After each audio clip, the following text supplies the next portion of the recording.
Isso não quer dizer que os cristãos do século II, primeiro, segundo e terceiro, eles ficaram satisfeitos com isso.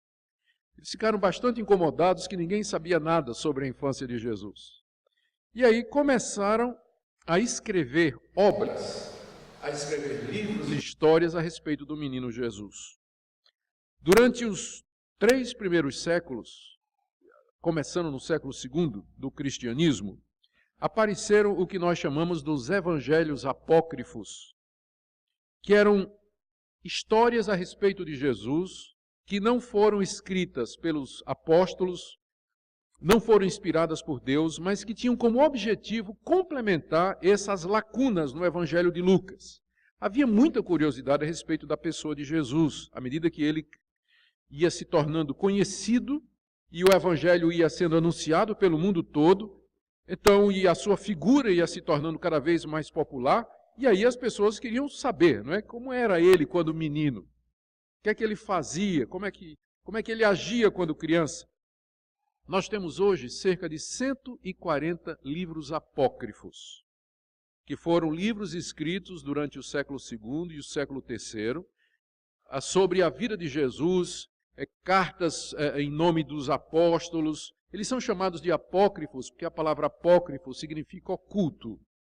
E o nome é tanto porque ninguém sabe realmente quem escreveu, ou porque eram livros que foram escritos por hereges de uma seita chamada gnóstica, que enfatizavam um conhecimento oculto que era necessário para a salvação.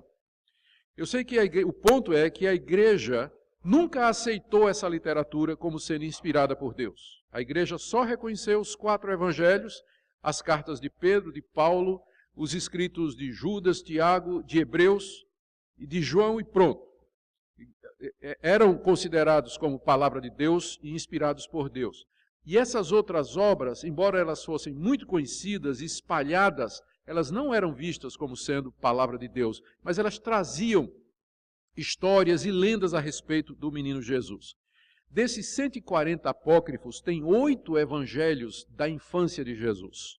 São obras que foram escritas para tentar suprir essa falta de conhecimento aqui. Os mais conhecidos são o Evangelho de Tiago, não foi Tiago que escreveu, mas alguém se passando por Tiago. O Evangelho do pseudo-Mateus, era um outro Evangelho de Mateus, mas que não foi escrito por Mateus, mas por alguém se passando por Mateus. A história de José o carpinteiro e o Evangelho árabe da infância de Jesus. Dos 8, esses 4 são os mais conhecidos.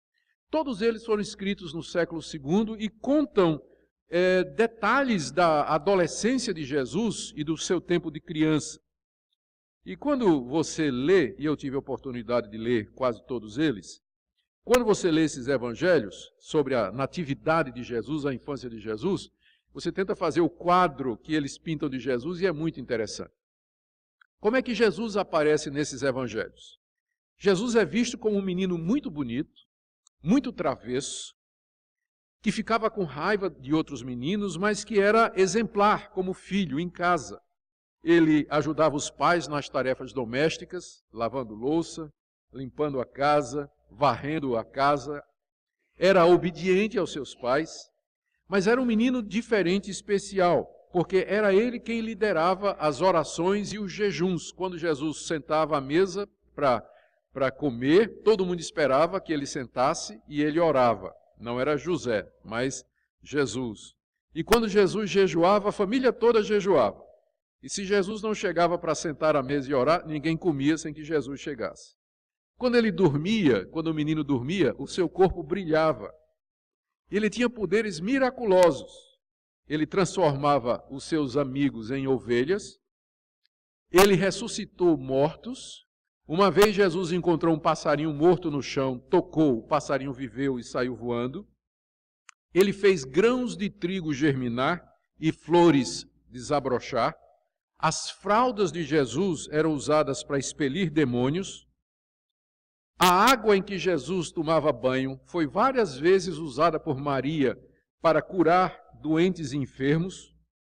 Eu vou só ler aqui um exemplo de um evangelho, é o evangelho árabe da infância de Jesus. Vou ler o capítulo 36, uma parte do capítulo 36, para vocês terem uma ideia do tipo de narrativa que esses evangelhos trazem. Leio. Ora, quando o Senhor Jesus tinha completado 7 anos, desde o seu nascimento, num certo dia ele estava ocupado com rapazes de sua idade, pois eles estavam brincando no meio do barro, do qual faziam imagens de burros, touros, pássaros e outros animais, e cada um se gabando da sua destreza, estavam a louvar o seu próprio trabalho. Então o menino Jesus disse aos rapazes: às imagens que eu fiz, eu ordenarei que andem. Os rapazes perguntaram se ele então era o filho do Criador. E o Senhor Jesus disse que andassem. E as estátuas começaram imediatamente a saltar. E então, quando ele lhes tinha dado saída, elas ficaram quietas. E ele fez figuras de pássaros e pardais do barro, que fugiram quando eles disse que voassem, e ficaram quietas quando lhes disse que parassem, e comeram e beberam quando lhes deu comida e bebida. Depois de os rapazes terem ido embora e contarem aos seus pais, os pais disseram: meus filhos, tenham cuidado em não fazerem novamente companhia com esse menino, pois ele é um feiticeiro. Fujam dele, portanto, e evitem-no, e não brinquem novamente com ele depois disso. Esse é um trecho do Evangelho árabe da infância de Jesus, narrando esse episódio em que Jesus, brincando com os meninos, fez animais de barro e deu vida, e depois trouxe de volta ao seu estado anterior. Esses evangelhos também dizem que Jesus foi aclamado rei de Israel pelas crianças e que vinham crianças de todas as partes para louvar Jesus e dar-lhe graça. Jesus era tão sábio e inteligente quando criança que ele não precisava frequentar a escola. Foi para uma escola, saiu, foi para outra escola, saiu. Quando foi para uma terceira escola, finalmente ele resolveu frequentar a escola. E aí 3 professores vieram ensinar e ele matou um e depois ressuscitou o professor, para mostrar quem é que mandava realmente. Esse Jesus era malvado às vezes. Além dele ter matado um professor, e eu espero que ninguém aqui queira fazer isso, dos meninos que me ouvem, ele matou um menino que esbarrou nele. Ele estava andando, o menino veio e bateu nele, e ele fuzilou o menino, e o menino caiu morto. E ele matou porcos, que tiveram demônios entrando neles. De vez em quando, Jesus abusava dos seus poderes e era muito malvado. Esse é o quadro que você tem do menino Jesus, de 0 a 12 anos, nos evangelhos apócrifos. Eu estou vendo que eu estou lendo aqui, tem gente fazendo assim, gente, isso aqui eu não acredito não, viu? Tá, isso aqui é narrativa apócrifa, não é? Isso aqui não está no evangelho. Estou apenas dizendo como esse silêncio de Lucas sobre a infância de Jesus provocou tentativas de suprir essas lacunas aqui.